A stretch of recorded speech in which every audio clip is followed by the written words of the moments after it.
this evening the focus is on cycling, and the intention is to have a general discussion led by brief presentations by our two speakers, and then questions and some Q&A from the floor, and general discussion amongst us all.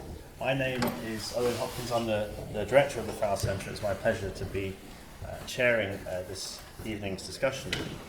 And I'm joined by two people who are real experts on cycling in the city, just to kind of build you up a little bit, who are both going to give brief presentations about their respective work and kind of ideas on cycling in the city before I will ask them a few questions, and hopefully there'll be questions forthcoming from the audience. So first of all, Claire Prospert is going to kick us off. Claire is the newly appointed, I don't know how long you've been in this role, engagement manager for Active Travel England. 3 weeks, right? So that is super new then.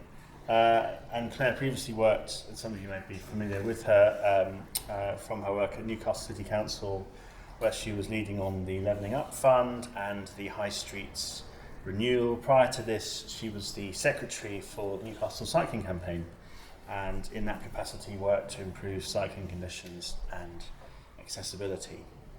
So Claire, over to you. Thank you very much. Are you showing some slides? Or are you...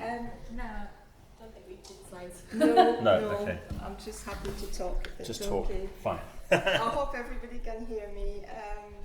I was going to say thank you very much for the invitation to talk about cycling, and to see that there is interest actually in the centre and in the city about cycling, and how cities like Newcastle can be shaped to enable more people to cycle, but also to walk and to live as part of the everyday life.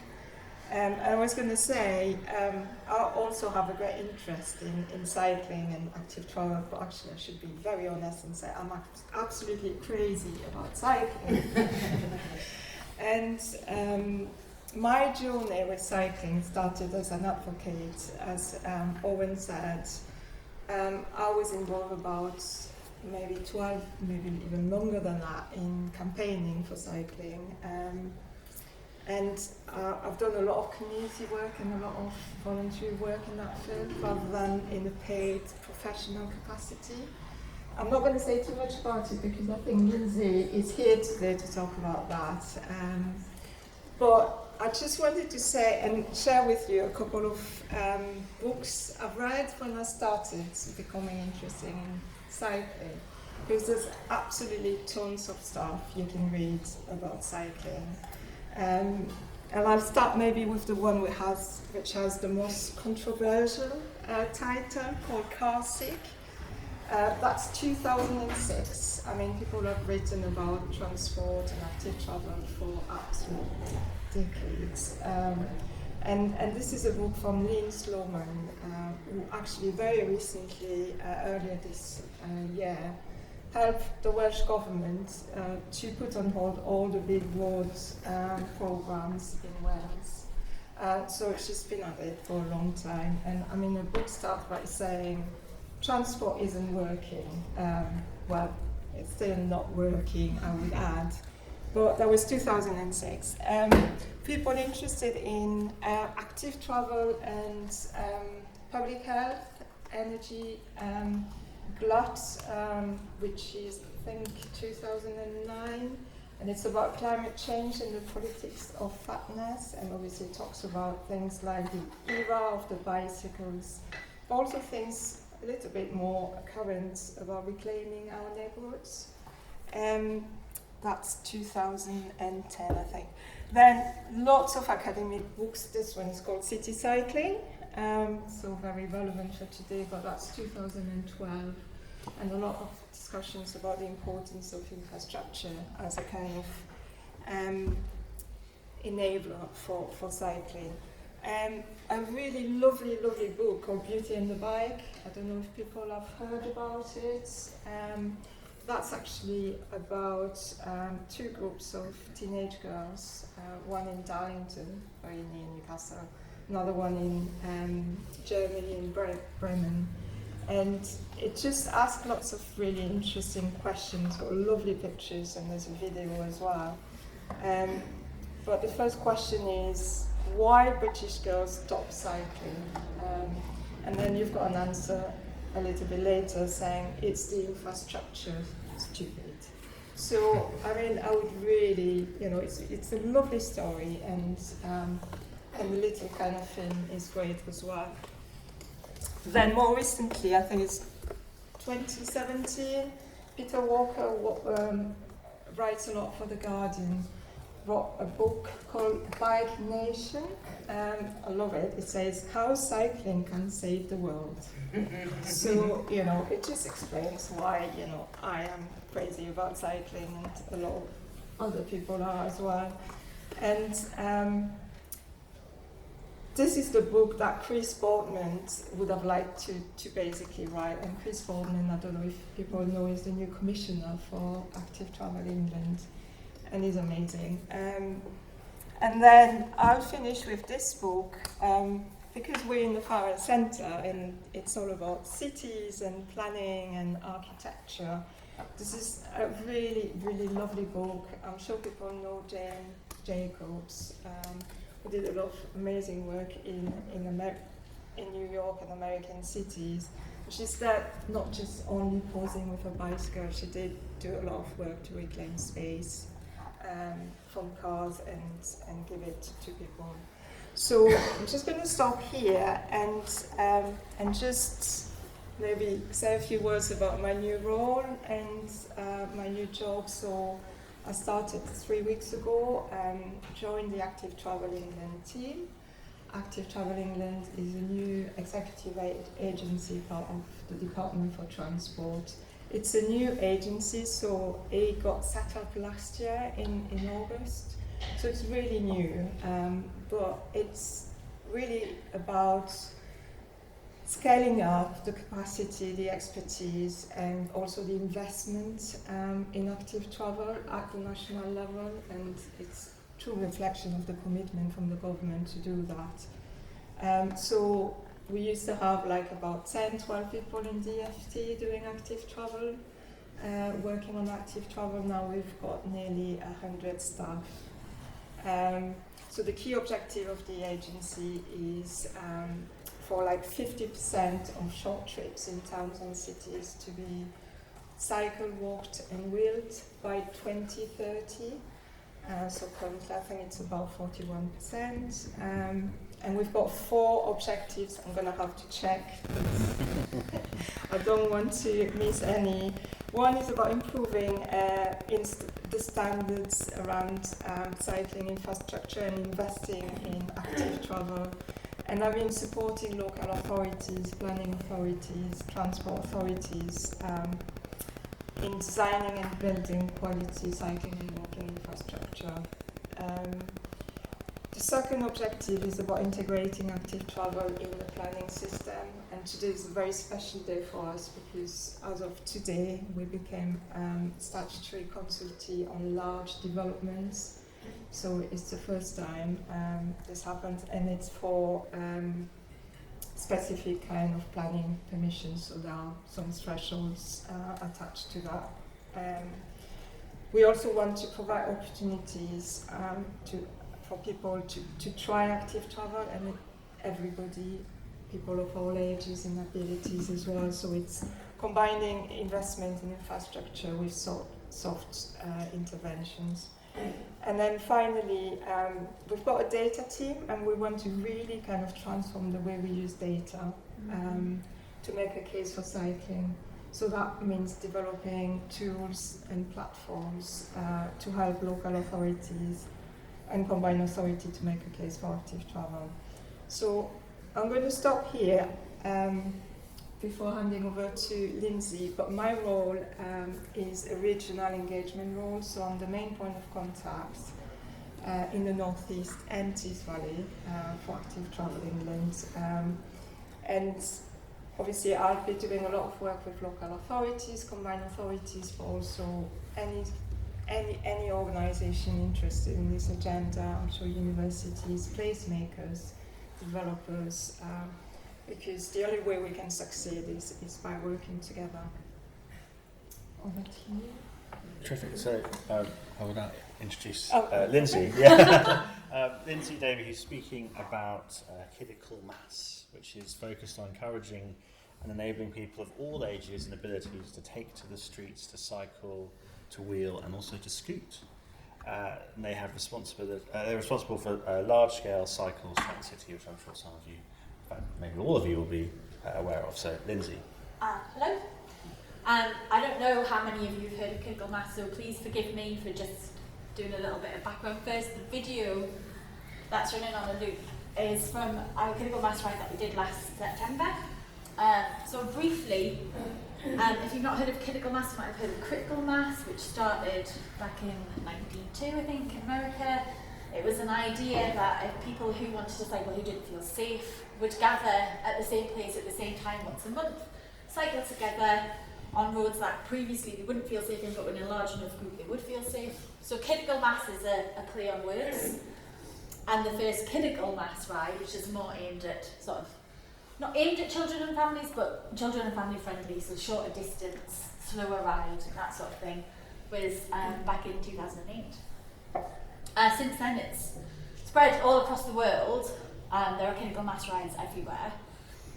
They're all run by volunteers and individuals. There's no sort of overarching kind of this is how you do a Kidical Mass ride and this is what it has to be. Everyone does their own thing in their own way. Although in Europe now, in recent years, there's a number of organisations that have come together and they now have a website and they declare action weekends, 2 action weekends in a year. With the aim really to sort of amplify voices of those people running the Kidical Mass ride so that you can do your individual thing, but if we all do it at the same time on the same weekend, you have a bigger voice. So there's no sort of Kidical Mass rule book. We get to choose how we do it. So in Newcastle, we're a couple that ran sort of 2016, 2017, but then there were a few volunteers who wanted to get it started again, and I was one of them. So we ran our first Kidical Mass ride in September 2021, and since then we try to run 2 to 3 bike rides a year. It started off with a ride from Fenham and a ride from Prospert, and we cycled into the city centre and pretty much arrived at the same time, depending on the age of the children travelling. Now we have a ride from Heaton. Ideally we'd like to see other feeder rides as well. It's so lovely when you all arrive at the same place together. North Tyneside have also started Kidical Mass rides, so they run 2 rides, one from Mulshields and one from Exeter, and they meet at Cullercoats. And we tend to do it on the same weekend, so we help each other out, and so it's a big event here. So last month, the 2 sort of action weekends are in May and September. So last month in May, across Europe, there was over 150,000 people who took part in Kidical Mass rides all over, and you can look on the website. It's quite overwhelming to see how many rides were organised that weekend. Unfortunately for us, it was the coronation weekend, it was fucking thoughtless. The rest of Europe clearly didn't have that issue, so but we still had really good turnout, and in North Tyneside in particular, in the pouring rain, I went and helped out on Bank Holiday Monday, standing around in advance of the ride in the absolute pouring rain, thinking no one's going to come, no one's going to come, no one's going to come, and then as it clicked over at 2 o'clock, just these people seemed to come from nowhere. And we had all of these families and kids in the rain. The kids didn't care at all. All those people who say you don't cycle in the rain, maybe adults don't cycle in the rain, kids don't care. So for us, the reason we wanted to organise it, it wasn't primarily as a protest. The first and foremost, it was to be a family-friendly ride, something that's organised that you can take your children along to, regardless of your skill level, so that you feel safe on the road, basically. There are other purposes to it for us. We want to raise awareness, we want to show the kind of people who want to cycle, but that wasn't the sort of primary reason. The reason I got involved, as I'm a mum, I have 3 kids. They're getting older now. My oldest is nearly 18. I wasn't a massive cyclist. Haven't been a massive cyclist. Still don't really think of myself as a cyclist, to be honest. I ride a bike. It's different, to be honest. My husband cycles. I ride a bike. My oldest was 12 before I taught him to ride a bike, because basically I couldn't figure out how to get my 3 children safely out of the end of our street.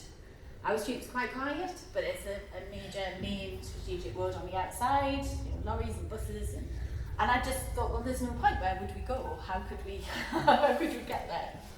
So it wasn't until they were old enough that I felt have enough street sense to be able to get out of the end of our road and onto the cycle paths. I mean, the cycle paths are lovely if you can reach them, you have to get there first.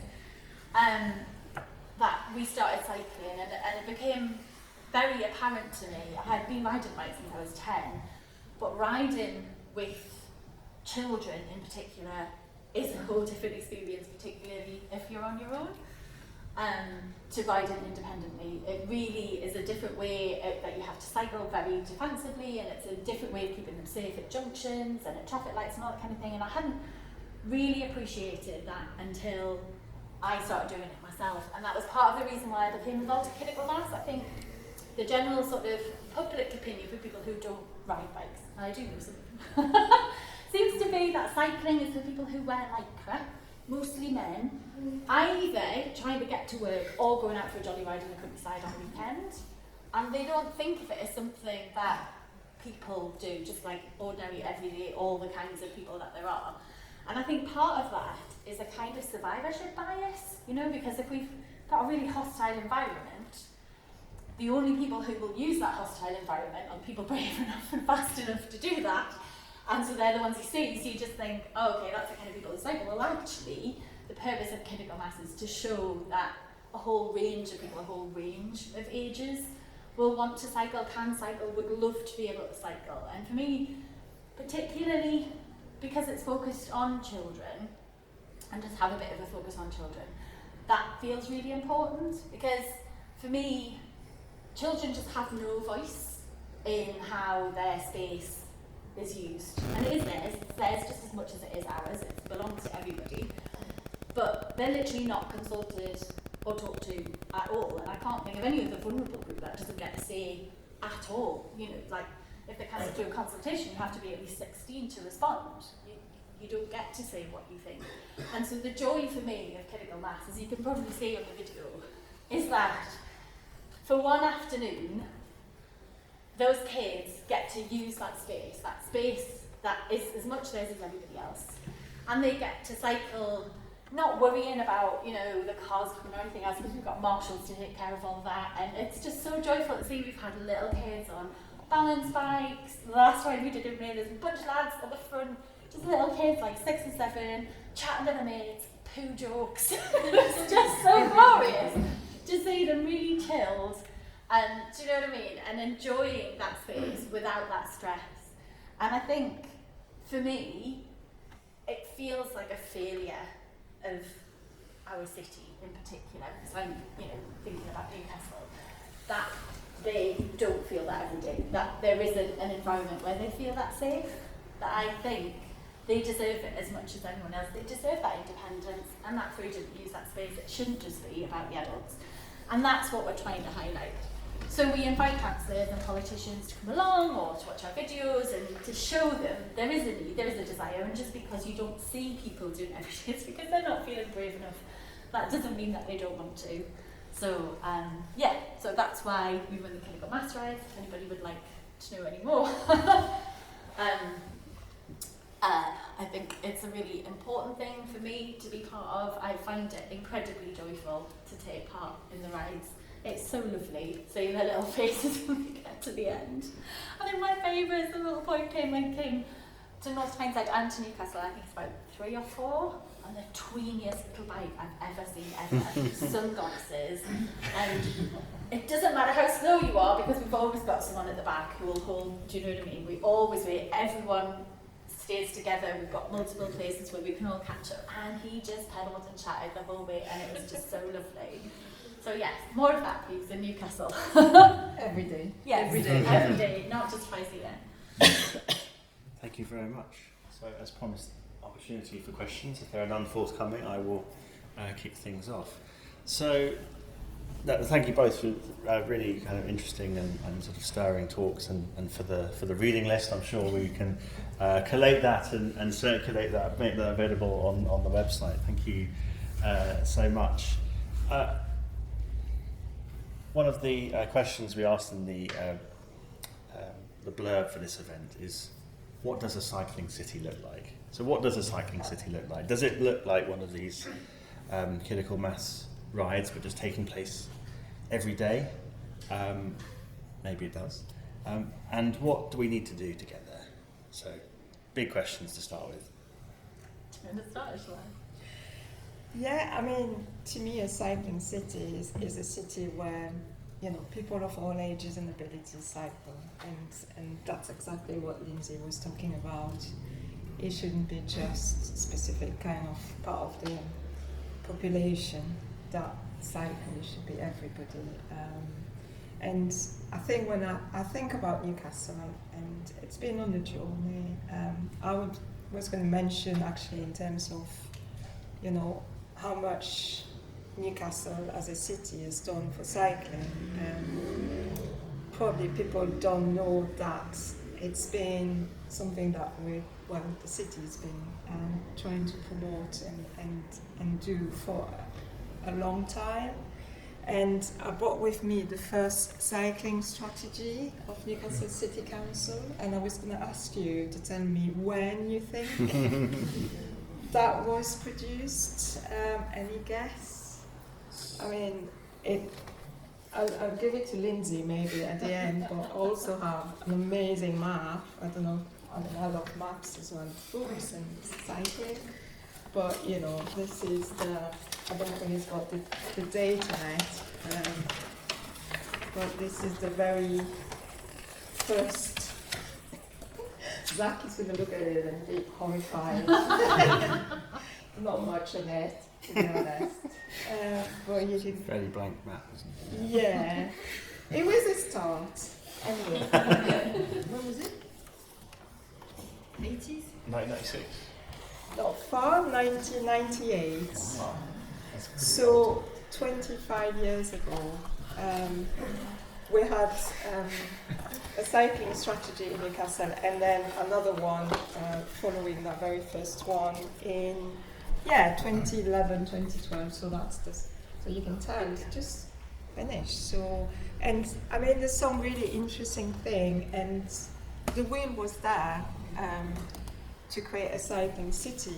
I think one of the first really champion for the city, Bill Dodds, said, we are determined, talking about Newcastle City Council, to develop an infrastructure in which cycling is a safe and realistic alternative to travelling by private car. So, you know, when we think about the objective of Active Travel England, you know, it's very much aligned with that intention. It is about giving people the choice, making cycling a real alternative. Now, are we there? You know, is Newcastle a cycling city? And I think in terms of numbers and data, obviously is an important aspect of it. Looking outside the centre, we've got a cycling kind of path, and then we've got John Dobson Street, and if you have a look and stay and observe, you're probably going to see quite a lot of cyclists, quite a lot of people cycling, and more actually diverse range of cyclists. So mums and dads, I mean, you can even see some cargo bikes, and more people really kind of using their bike to travel around. And I think that is basically as a result of investments in our infrastructure as a city. So to maybe try and answer the question is that I think Newcastle is becoming a cycling city because of that investment in infrastructure. And I think the next step is how we can maintain that, how we can keep that kind of momentum, but also how we do it together, and is there any other ways we can ensure, you know, we we are making cycling a genuine kind of alternative to other means of transport. And yeah, Lindsay, I don't know what you think. Are we there? We're not there. No. I mean, there's some great bits in Newcastle. It's just unfortunately for me, like I said, I still have that memory of not being able to get out of my own street, and I still can't. You know, we cycle on the pavement until we get to the quiet bit, and that, you know, isn't ideal, and that's not what you want. You don't want that conflict between, you know, people walking and cycling and, you know, what have you. So no, we're not quite there yet. I know lots of people who do cycle, but I do also know people who are still too scared, because it's that idea of, well, where are these routes? How do we get there? There are quiet routes that aren't necessarily really quiet, because if there's through traffic, in my experience, what tends to happen is people who are looking for a shortcut don't always obey all of the rules. You don't always get, you know, given the space and all the rest of it. They're trying to take you, so the quiet routes don't always work. The bits that we've got though are fantastic, but the key, I think, is not just, there's been a lot of focus on the city centre and the immediate suburbs around the city centre, which is great, and I can understand that, because obviously if you're starting out big, the bigger numbers of people, if they're all heading into the city, that's where they're going to end up, so you want to start in the middle and work your way out. But it's about making it safe for everyone when they leave their front door, not just when they get to the bit closest to the city. So, you know, I think personally a little bit further to go, and that's about not just cycling infrastructure on the really busy roads, but quieter streets, more of a you know, space and community, so that you can be out, you can be cycling to your local shops, and as well as getting into the city centre to go to work, or, you know, because I think one of the other things, again, like I was saying about talking about what people perceive as a cyclist if they're not someone who rides bike themselves, is I think people don't actually realise that commuting isn't the number one reason for journeys. You know, when they do the National Travel Survey, actually it's shopping and social activities that come number one and number two for the reason why people are going out and making trips, however they make those trips, by car or by public transport or whatever. So from that perspective, there's a lot to do. We've done a great job of getting some commuting routes into the city centre, but in terms of being able to go to the shops and, you know, just, you know, go to the cinema and all that kind of thing, because that means working with organisations to have safe places to leave your bike, and so they're not going to get stolen. And where do you leave your bike if you live in a flat? Or if you live in terraces, you know, it's not just about a lovely, shiny, you know, cycling route. There's all kinds of bits of that we need to pull together. Local shops need to have somewhere where you can store your bike. The streets where you live need to be sort of relatively quiet, so you can get to the cycle paths in the first place, all of that kind of thing. And I think, you know, we've got a really good start, but Newcastle's a very big place. Yeah. I think one thing that would be very useful would be a fifth edition of the maps, please. Yes. Yes, with all the cycling routes on. Because the fourth edition is well out of date now. Yes, yeah, it is. And also, if the metro could take bicycles in rush hour as well. Yeah. As well as out of hours. Yeah. I know there is going to be a change with the new metro, I don't know what you call them, New trains. carriages. Yes, that the way you can take bicycles on will be different, because the layout's going to be different inside. But I think, as far as I'm aware, there's still a query about whether or not you can actually go from Jesmond to Gateside. The problem there is you can't get off, taking the bike Yes, off. which the is train why I in think front they of you, don't. I mean, it's just But not technically, possible. you're not allowed to even take it through, even if you're not planning on getting off and you just wanted to You go. get off at Jesmond to cycle to Gateshead. Yeah, well, yes, but it's not ideal if you wanted to go to Sashes. Then get back on the train. Well, yes, I know. It's not an ideal situation, but yes, it would help a lot. Yes, we have lots of questions now, so we'll go to you and then we'll come here. What I was having to think about recently, just an aspect of travel, relevant, is that a lot of the stuff we've seen so far has been local authorities or councils doing stuff in the public. But you have to get to that, or perhaps try to keep your bike and stuff beforehand. And I'm looking at some planning applications. There's one near me in Heaton near the metro station.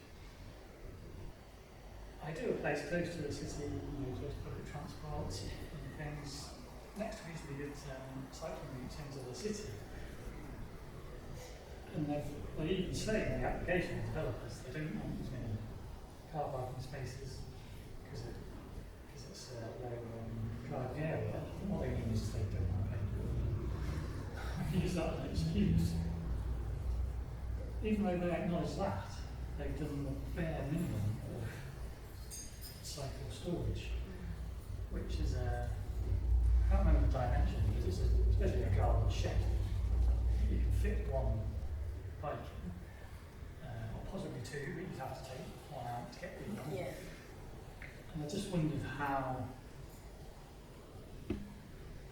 people, campaign groups, and maybe Active Travel England and stuff can start influencing developers so they pay attention to the spirit of the rules rather than the letter of the rules, and how councillors can be encouraged to highlight. Yeah, I mean, it's definitely on our radar, and one of the key objectives is to really kind of see how we can slowly but gradually, influence that kind of side of things in terms of developments. There's a recognition that more and better should be done about active travel, and often it's an afterthought or it's not even done properly.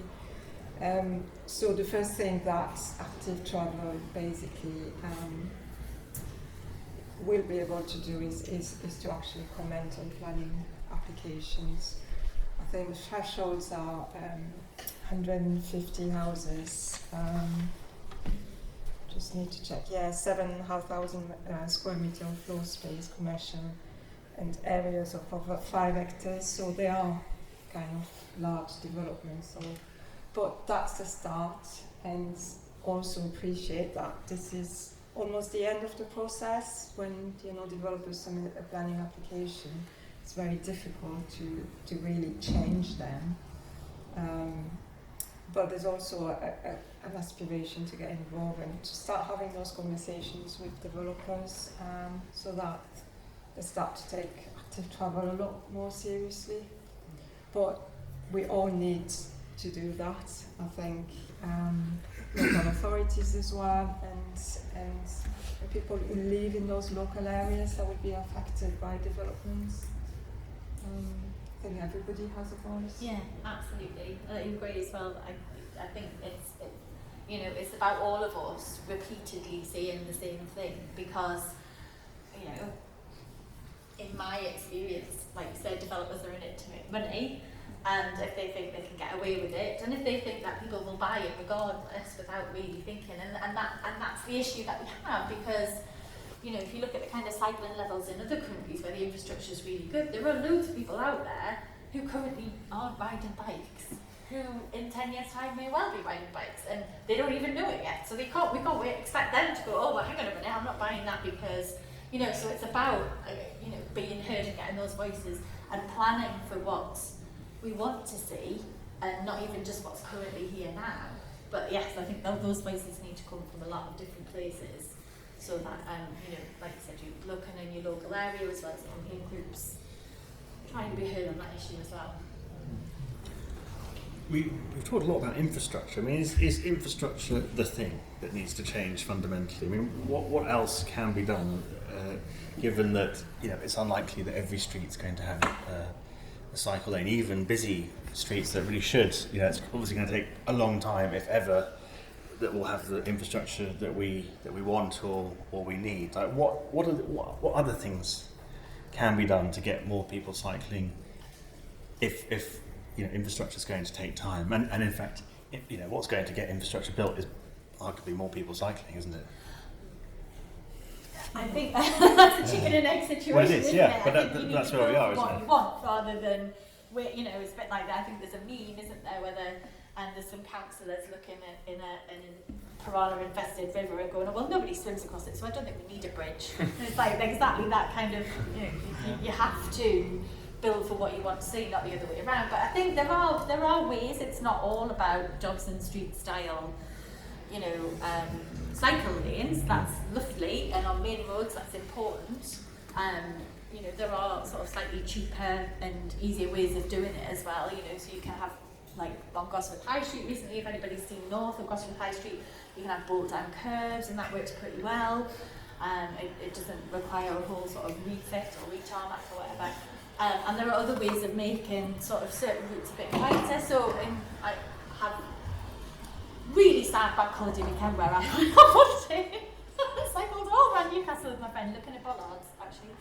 And there's an astonishing number of them all around the city, but often off high streets, where those streets that come directly onto high streets, whether that's Heaton Road or West Road or whatever, to stop lots of direct traffic coming on and to the high street. So there's been lots of effective stuff going back years where certain routes have been quietened to make it more pleasant for people to live in and that space. And I think that's another question, because that's not just about cycling, that's about our entire environment and the kind of space that we want to live in and the kind of community that we want to live in. So I think there are ways and means of doing that in a not very expensive way, to sort of quieten it enough so that people can get out of their end of their own road, and on, if they need to go towards a busy road too. And I've noticed where I live, there's a few sort of quiet things have been put in place. I live sort of Gosforth, Jesmond border, and there were the bridge closures that happened during the pandemic, several of which are not very far from me and were quite controversial at the time. But the number of people and the kind of people that I see riding a bike around there has really changed. I always sort of judge it because if I think they might be older than me, which isn't necessarily good. I don't know if I've got a clear picture of how old I actually am in my head, but if I look at them and think, oh, I think you are older than me, then I always take that as a good sign, because I think, well, if you're cycling about with your basket and your dapper hat and jacket on and everything, then you must feel that it's quieter and safer. And I think so a few interventions like that really work. And I think that's the main key. I think one of the, you can tell when the environment is getting better. One of the key indicators is you get more women cycling. So at the moment, I think the last survey that Sustrans did, it's about half. There's about, 2/3 men and 1/3 women. Largely because women tend to do those sort of more trip training journeys, where they're travelling with children, like I said, which can be really hard if it doesn't feel safe.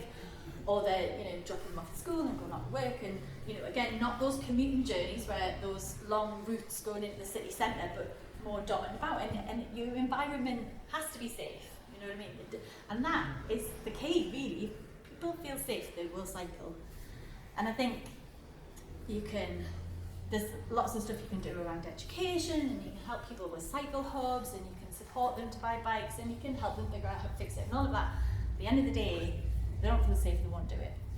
I wouldn't drive my car down the runway at Newcastle Airport. So, and that's kind of how I feel about it, If you're sitting there going, hold it up, you're just not going to bother. What I wanted to say kind of is along those lines around safety and cycling.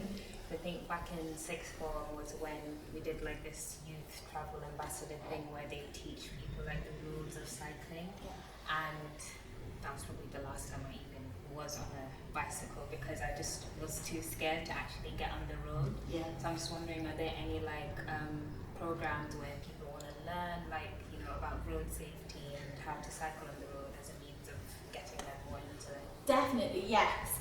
Bikeability is, I'm quite old, so back in my day it was called cycling proficiency, and I think we did it when we were about 11 at school, which I have almost no recollection of what they told us, but the bikeability course is actually very good.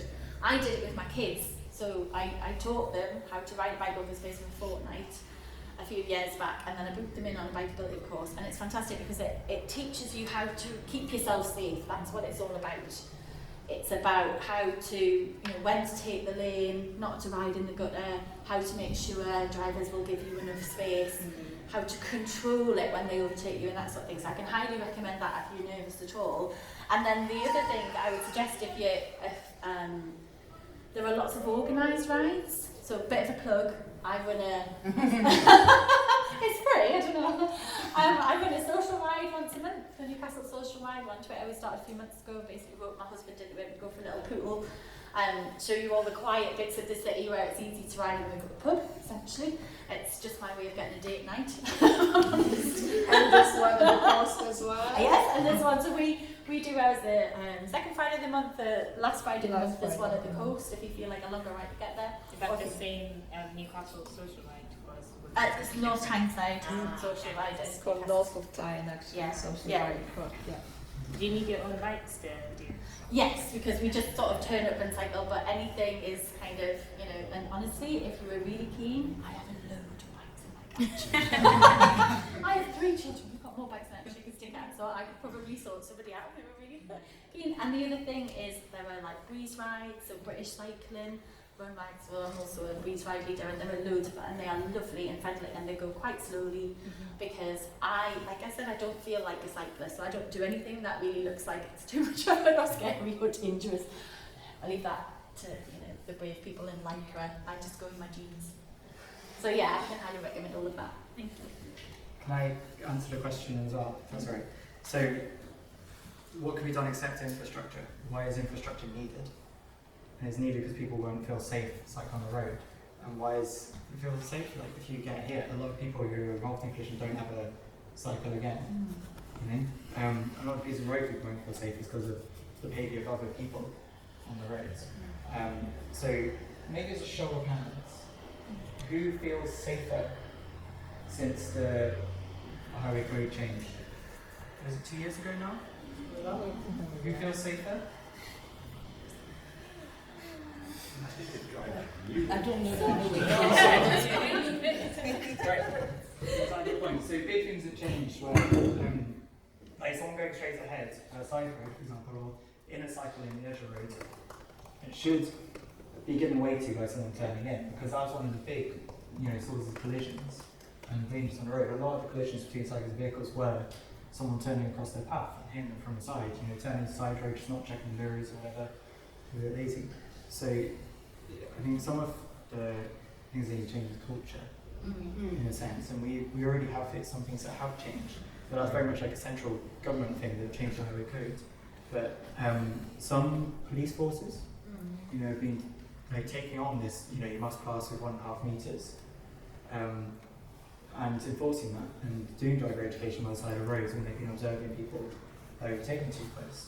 And that's one of the things I find very scary. You get a bus overtakes really quickly, or a truck, and it's big and it's noisy and it's right next to you. It's terrifying. You hear it coming right behind you, and buffer the wind makes you wobble. So some of it is not just the council building infrastructure thing, but also the other organisations like police enforcing what's already there to try and make behaviour and culture more friendly. I think the education for both drivers and cyclists. Because bikeability helps the cyclist, right? It helps you give you confidence to know how to assert yourself in a sense, and how to use the road.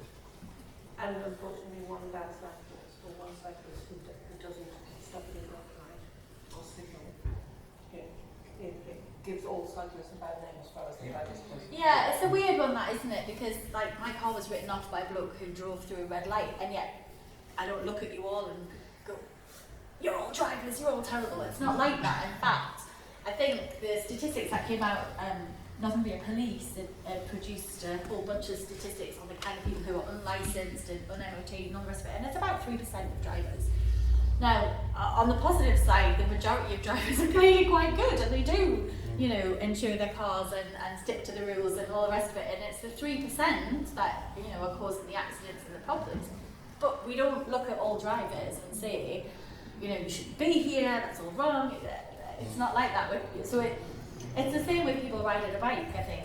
That, there will always be people who break the rules, and I think somebody said to me a couple of years ago, if you make it an extreme sport, then you're going to get people who like risk doing it. And so I think possibly, you know, what we see on the road is more of those type of people who break the rules because they're the ones who are brave enough to do it right now. Does that make sense? And that isn't necessarily what you would see if we all felt a bit more confident and if the infrastructure was a little bit more sort of friendly and safer. I think the point about the culture is really, sorry, I'll come to you in a second, but the point about the culture having to change is very interesting because a lot of cyclists are also motorists, and a lot of motorists are also cyclists, and actually if you are a cyclist driving a car, chances are you will hopefully drive it rather differently than if you, because you've been in that situation, you know what it's like to have someone passing too close or passing too fast. So that's kind of what I was sort of getting at was saying, well, actually, you know, what generates more cycling is actually more people cycling, and because that will have the effect of hopefully bringing about this cultural shift, which I think has to happen. Sorry. Yeah, so I have a similar story to you, as in my husband cycles and he doesn't count any cycle ride with me, the cycle.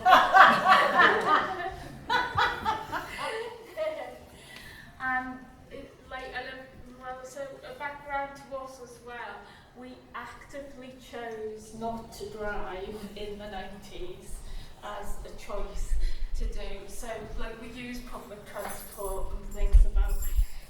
I don't think Newcastle's great at cycle infrastructure because there's some lovely bits, but there are too many gaps to those lovely bits, and sometimes they build a stretch of cycle lane and then it suddenly stops Absolutely. Absolutely. No warning, no nothing. Oh, it's just gone, off you go. So my experience is my husband telling me, oh, it's okay, we can go on this cycle ride now. They've built this new cycle ride. I'll get you to that bit. And we're riding along out, and then suddenly it stops, and it's a big wide road, and there's the cars coming, and I'm like, you didn't tell me it was going to be like this. But the biggest gap of all, and the reason is that it starts off as cycling, and really, it's not a very walk and wheel friendly city at all. And those things are just overlooked and pushed out the way.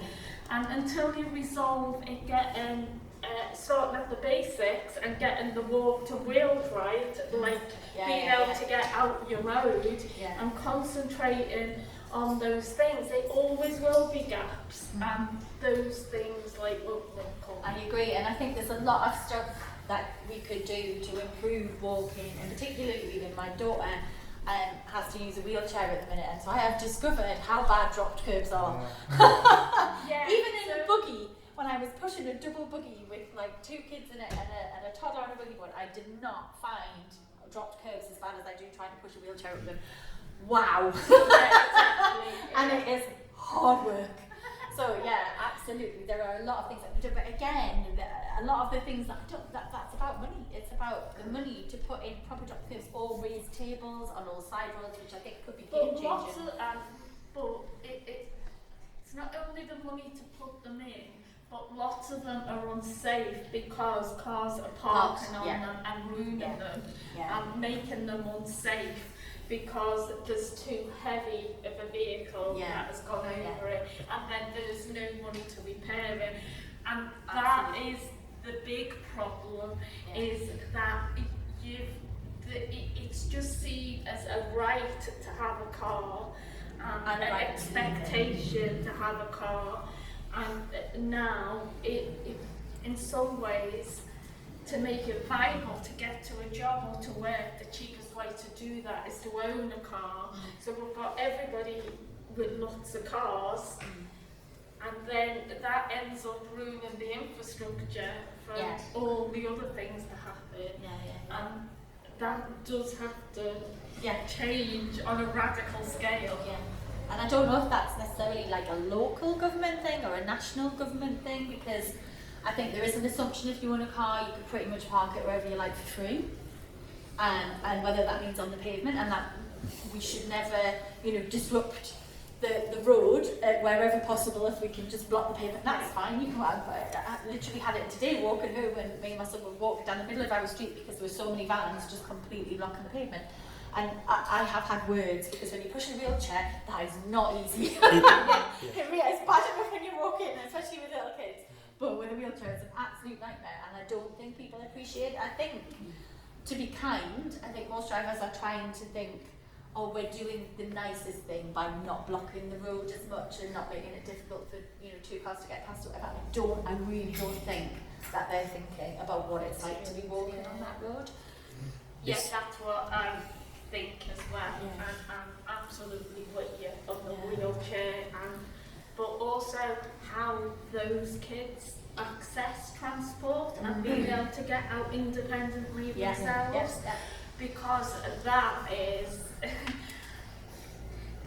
often seen as a cost and a burden to the local authorities and to get the right wheelchair for your child to be able to play sport or do fun things, or even just the right wheelchair to get out and about. Those things, you know, to really be inclusive of those Absolutely. things. And not just that, but accessible bikes. And we, you know, because there's a whole range of cycles out there, and a whole range of people who can use them, with all kinds of, I'm not saying everyone, but with all kinds of disabilities and age, but they're really expensive and they're really hard to get. So, you know, mobility, you can get a car, but as far as I'm aware, you can't get a bike if that's what you want, if that's your, you know, your preferred way of getting around. And so I think there's a whole load of things that we can change. It's very tiny pots of money that is sometimes where there is lots of bikes somewhere, and then there isn't money for it anymore, and then they're locked up in a storage cupboard and they could be used. It's all those things have got to change. That's back. Let us say, as a bike business, we see all sorts of people coming down our drive. And one of the big things when people appear is confidence, lack of, plenty of. And that, the ones with plenty of, will bring the cycles with the lycra on and leave them walk off. The other one will bring them on the back of the car. And that is also reflected in how they do their riding. The ones that are confident will ride from the front door to wherever, back to the front door. The other ones with less confidence will put the bike on the back of the car, go to Newcastle or wherever, cycle there, cycle back of the car, and sticking to safe, known routes. And that's all to do with confidence. And also the routes aren't necessarily very well publicised. I mean, like I said, a few years ago I took my kids on a bikeability course. It was in the cycle, but the very hardest part was actually getting there, because I didn't have a car that could fit 4 bikes on the back. So actually by the time I got there, I felt really like I'd done my course already. I wouldn't wait for Newcastle City Council giving you nice cycling areas. I think it has to be, You'll be finished cycling before the wedding. I'm living in hopes, So because you have to sort of choose for yourself whether you do the safe route and put it on the back of the bike, or you actually man up and take on the buses, but give them distance. Because you don't bother. I think one of the things that I found, so I'm not disagreeing with anything that anyone said, I found it very interesting that we keep talking about these bigger issues, but somehow the conversation goes back to infrastructure every time. And I've lived in Newcastle for about 5 years, and I actually think the cycling infrastructure here is really good. There are lots of bits that don't join together. I previously lived in Cambridge for 4 years. I think the infrastructure here is better than it is in Cambridge. And obviously Cambridge is a very safe cycling city, everybody cycles, and that's kind of the point. The social norms around cycling are completely different in Cambridge to Newcastle. I'm also an academic, and I've done lots of work with cycling with my students, and these are sort of mostly from the North East students that work in Northumbria, so they're predominantly local students. They're not interested in cycling. There are a lot of social barriers to cycling in the North East, and it's much more that than infrastructure issues. And I think absolutely confidence is key, but if the confidence is you're a 21-year-old woman and you don't want to go on a bicycle because men are going to take the piss out of you, going to catcall you and everything else, I think these are also really, really big issues that occur when there isn't that critical mass of cycling to think about it. Yeah, it's particularly, as far as I can gather, an issue for teenage girls. You know, not just around cycling, but all kinds of activity, you know, where they just don't feel comfortable taking part. Yeah. Honestly, absolutely. I think that would be interesting to show that movie and have a debate about that. Because, you know, that issue, is it infrastructure? Are there any other barriers? Yeah. There are people who can talk about it because they've gone through that journey. I think everybody will have a different, you know, perspective on it. But, you know, if you talk to those young women who went to Germany and experienced what it is to cycle in a cycling-friendly city with a good network and good infrastructure, and then go back to a northern city where it's really not that great. You know, that's the number one reason for people to then stop cycling. I don't know if you want to add anything on that. Or yeah. I just wanted to mention, just on the topic of kind of culture, actually, one image that really stuck with me was on a trip to Japan. Sort of medium-sized city, just seeing this very, very elderly lady, almost bent double, slowly get on an e-bike and then shoot off into the distance. And it just struck me that actually that's not, I don't know how dangerous she was to other people, but it struck me that gave her so much independence, because walking she'd have taken ages to get anywhere. And the thing about Japanese cities is, I don't know about all Japanese cities, but my experience was that actually there wasn't a huge amount of dedicated cycle infrastructure.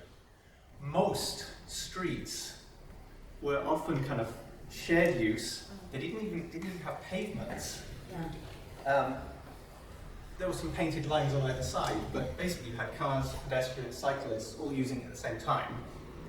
And it actually seemed to work. Very different culture, isn't it? I think in Japan, like you know, about sort of Responsibility. yes, yeah, and yeah, taking care. So maybe that's part of it as well. But yes, I mean, I think I would love to see that in my future. I keep living in hopes that I live long enough for it to join up, which would be really awesome. Still cycling. I don't know if anybody saw, there was a fantastic story. We went on holiday to a place called Gatehouse in Fleet in February, so I just happened to be following things like Gatehouse on Facebook, and there's a woman who calls herself Granny Maeve, who just cycled 1,000 miles around Scotland in 30 days, and she had her 85th birthday on the second last day, and like, really very impressive. I was like, yeah, I'm not sure about 1,000 miles pop, but I really still like to be cycling at 85, and yeah, and we need, you know, and I think that's why you need an environment that feels safe, you know, for everyone, so that if you are a bit wobbly or you are a bit, you know, you should still be able to cycle. You shouldn't have to be brave and confident and out in the front. And you know, the bikeability can help with some of that, but at the end of the day, you know, I think it's our built environment as well that needs to sort of be able to manage. And anything, sorry, I'll just say a few words and then bring you in, but e-bikes are absolutely fantastic, potentially game changer as well in terms of, you know, opening up options for older people or people with limited mobility as well. So I think we need to watch that really carefully and invest in, you know, the infrastructure and, you know, the range of bikes and adapted bikes as well. Absolutely will improve and give a lot more options to people who wouldn't consider cycling as an option. Sorry, if you... That hand went up first, then you. I'm interested in that kind of political side of it. If it's necessary to disincentivize private car driving, private car journeys, like how do you gain support for that? I think it's kind of like a miracle anything gets through if you like listen to a lot of the rhetoric. You know, pedestrianised zones or cycle lanes, and you know, there's so much rhetoric, there's so much anti-cycle rhetoric. How are the council getting away with it? Yeah, I mean, it's a great question. And I think when we talk about, what is a cycling city, and we talked a lot about infrastructure, but it's, leadership and, the people backing up, that kind of vision of a people-friendly city needs to be there, needs to be there right at the top. And at the City Council and also in a lot of anchor organisations and big players and businesses as well. Because things can change really quickly, and people can get in all sorts of conspiracy theories, and then all of a sudden it dominates the media, and it's really hard then to keep pushing for changes. So yes, I mean absolutely. Do you think they're betting on support coming afterwards, kind of to beat the chicken and egg situation? Yeah, I mean. You need to have those local champions, without a doubt, and there are cities where you've got them, and I think that's something I'm really interested in Newcastle and in the region as well. Who are those local champions, for cycling and for people-friendly cities? We need to get them out there to talk and to be proud and to be loud about it, and to connect. And to support each other, because it's a tough job to be a councillor and to have to make decisions. It's not easy, and I think knowing that you've got a network of organisation and people supporting the same aids is really, really important. I think you're being very kind to councillors. But I think it's interesting. It's that idea that cycling is a means to an end as well as an end in itself. We all want and sort of would sign up to the idea of a greener, healthier, nicer city to live in, and actually a cycling city is that. Helps us get there. So sorry. Question at the back.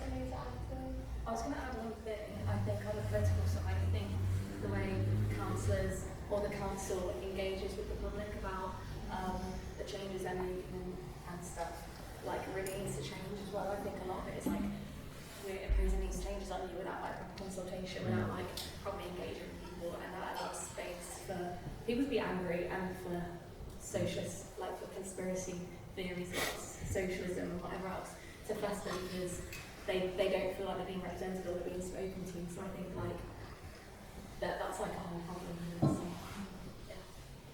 I was just gonna go to the social or the cultural part of it. So I learned how to use gears in my bike 2 years ago, and I live with a household. I moved in this house where everyone just cycles, and people that cycle since they were 14, and that's what helped me build my confidence in order to do it. And then my flatmate is now teaching a neighbour who's similar, young woman, a similar age to me to cycle, and there's so many different levels to it. But I think the confidence and being around people that know how to do it is really important. Having a network or a community, I think, of cyclists when it's not that popular, or you don't know that it's that popular, or you're not in a community where people do cycle, and actually getting a bike is expensive.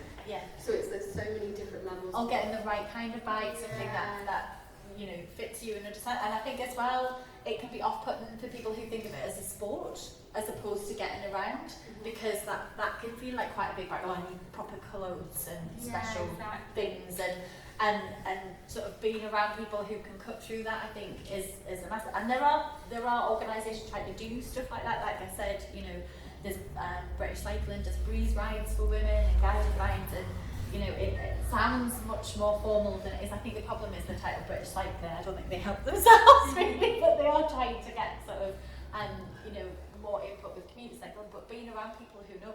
And don't be ashamed about the gears thing. When I did the bikeability training, the women laughed at me because I never changed my gear. She's like, why did you do that? And I was like, is that not cheating? And she's like, no, that's literally what they're there for. I was like, oh, that's how you get up the hills.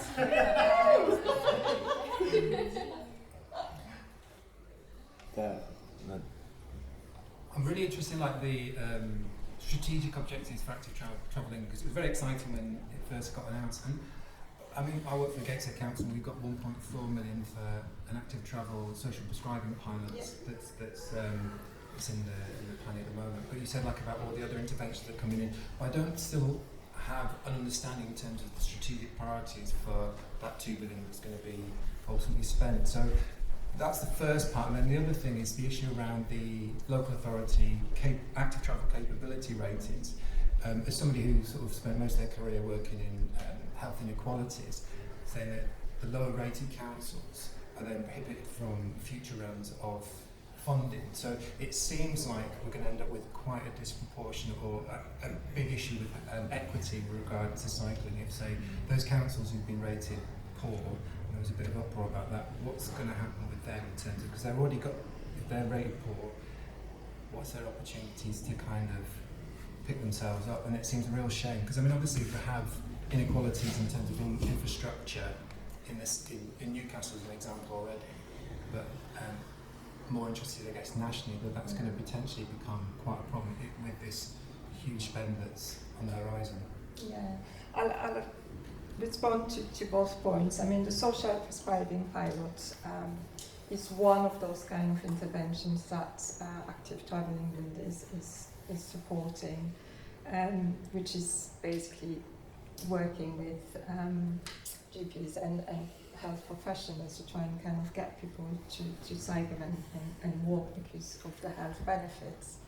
The interesting thing about that pilot, which I think just about started, if I'm right, is that it was important to demonstrate the link, with actually the infrastructure, and that was one of the criteria in terms of, accessing funding.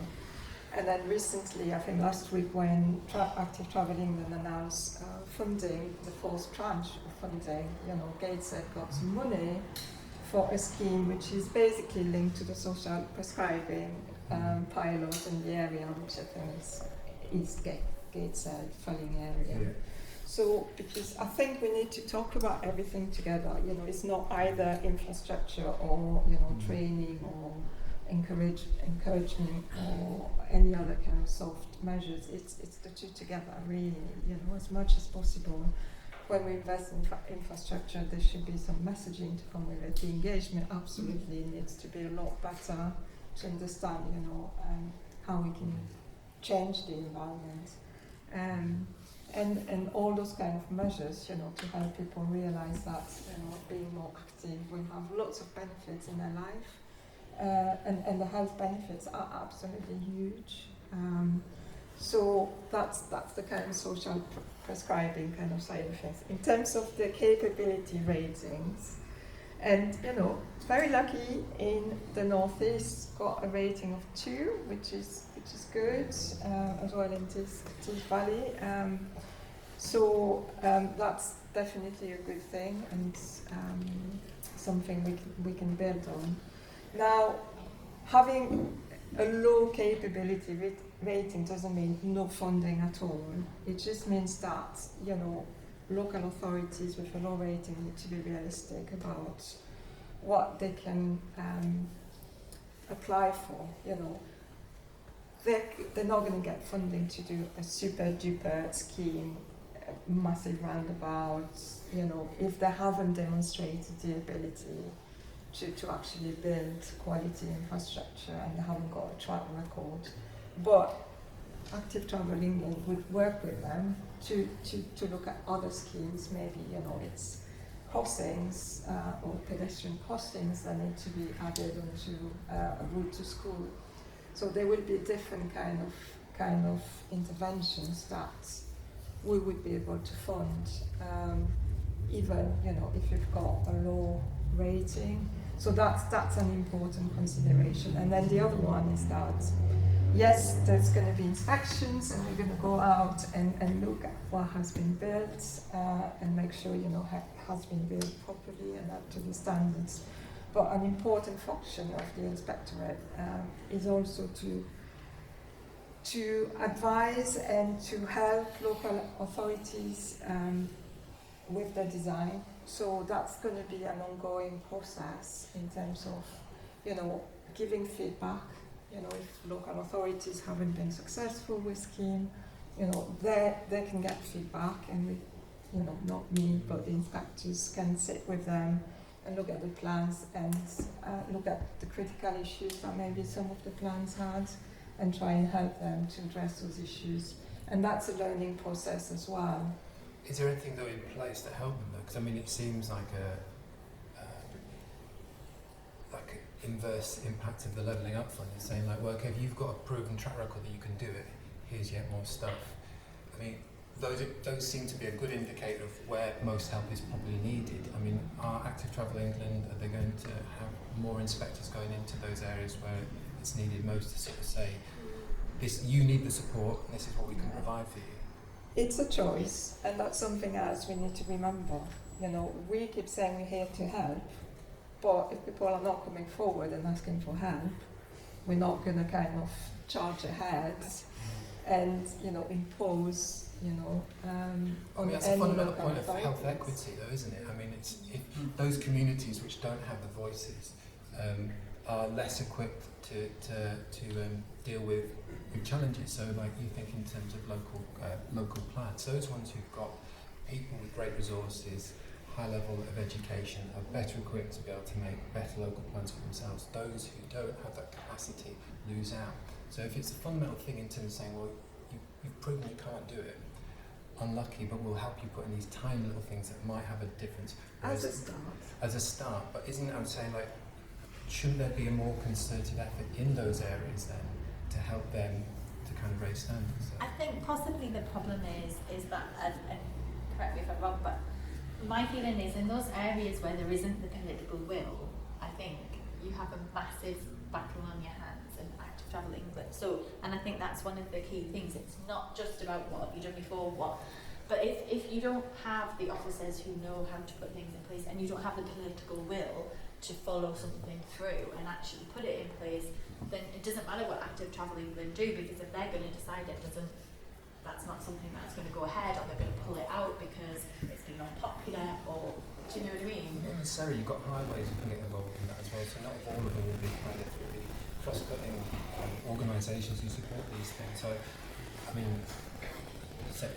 just from the research that I've been involved in, say, in 15 years of public health research, is sort of how do you support, I mean, there's the whole point of the levelling up fund, supposedly, is to kind of bring others up to scratch. I'm saying, like, I totally agree, it's brilliant, it shows, I mean, it's been good for my local authority in Gateshead in terms of the fact that we've got substantial funding that's hopefully going to be transformative in the long run, but that doesn't mean that because it is linked to our social prescribing network, and our social prescribing network is in certain places in Gateshead, it's not across the whole local authority, so we've got to work out how that's going to eventually filter out. So I feel that, of course, it's great that showing that highlighting that where good work is being done, but if then it's kind of amplified, other areas lose out, and that's where you get the health inequalities.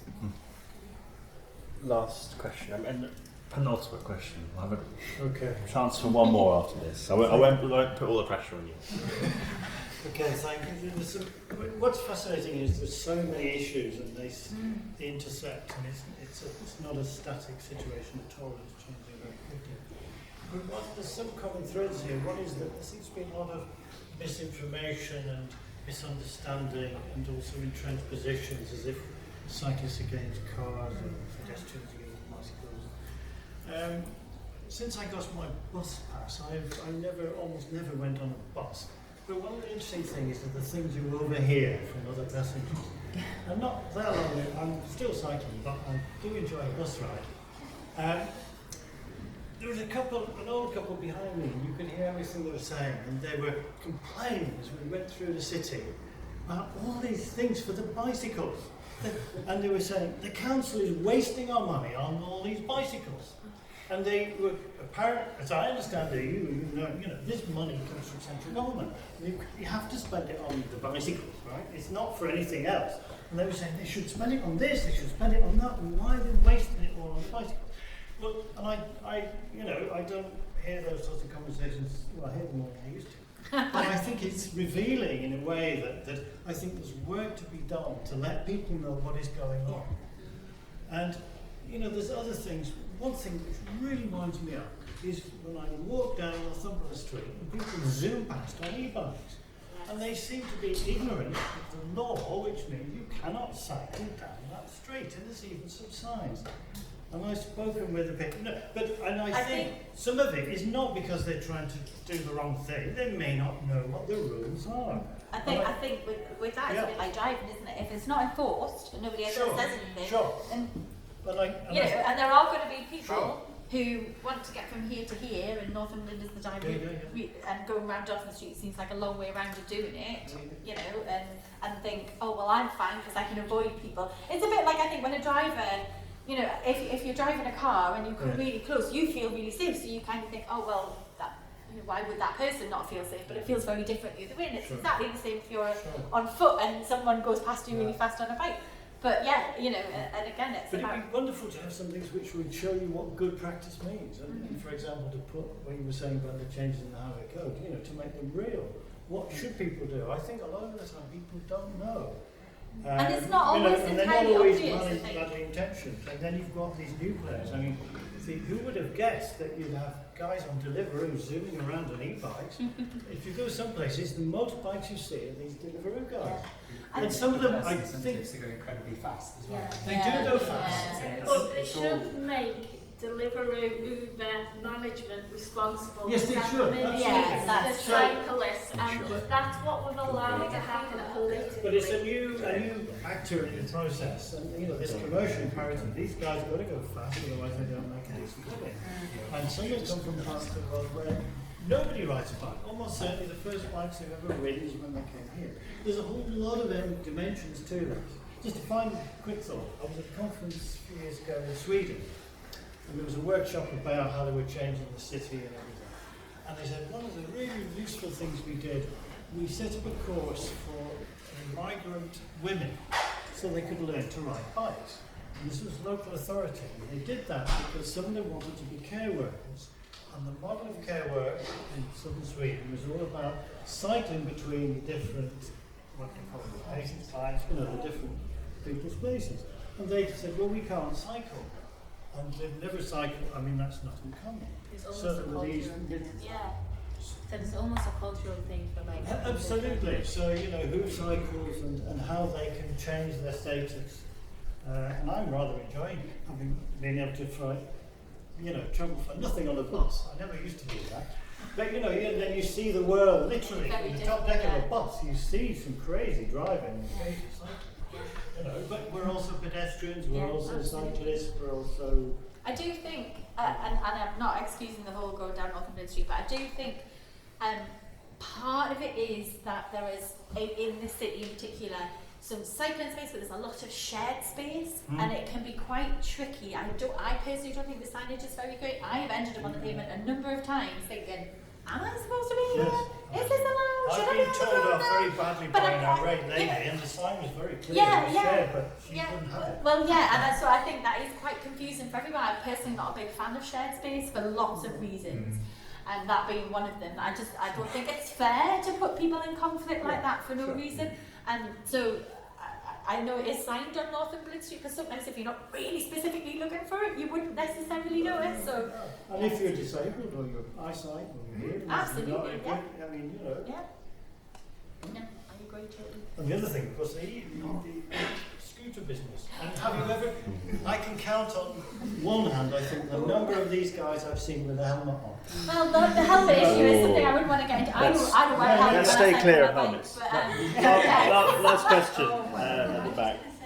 You said, so I work for Sustrans, I'm a school streets officer, so we try and encourage children to walk more to school weather.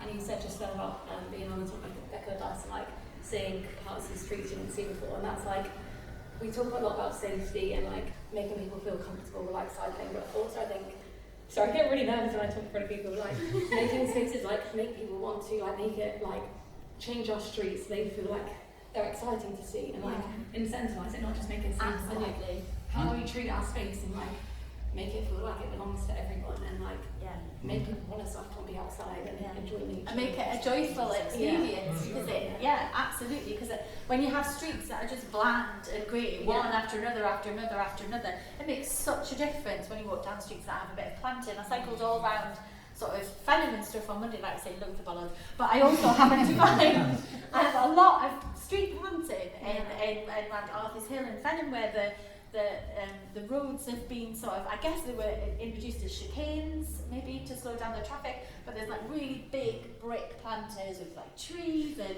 flowers, and there's one bloke in particular who down one back alley has planted loads of stuff in tyres, just piled on top of each other, and there's a whole back alley that's just full of plants and trees, and yeah, and it's just beautiful, and it makes such a difference, I think, to that space. Just, you know, some greenery, some plants somewhere for the birds to sit and tweet and all that kind of stuff, and it's just lovely. And then it feels like more of a community. There's places where people get, and for me, that is one of the joys of cycling. That's what I love about it. It isn't actually, I mean, I like getting around quite fast. I like not having to think about parking. I don't really like driving very much. But one of the joys is that it feels very human. You know, I don't have an e-bike, and I certainly don't have one of those ones that go like 30 miles an hour that aren't really legal. I go at human speed. I say hello to people, I say hi, I can wave, I can smile, I can stop really easily. And that is lovely because it's all about being part of your community when you walk or wheel or cycle. It's not just about the health benefits, it is exactly. And for me, for my mental health, those interactions, I think, are just so massively important, and having a street where people want to walk up and down and want to be part of it, and you know, I think it's just huge. I absolutely agree. To add on to that, you know, issues about people whinging and complaining about cyclists or cycling infrastructure, I would say, you know, it is a very polarizing kind of topic, it can be, but there is a huge silent majority, you know, between the people who are like crazy about cycling and the people who are like so anti. And to me, it's important that, you know, people speak out, you know, and you know, next time you're on the bus and have a conversation about how fantastic those new cycleways are. And that might, you know, people will listen, and people might just think, actually, it's not just about people, you know, not liking it. There are people who like it. Oh, indeed, sure. Yeah. Thank you very much, Claire.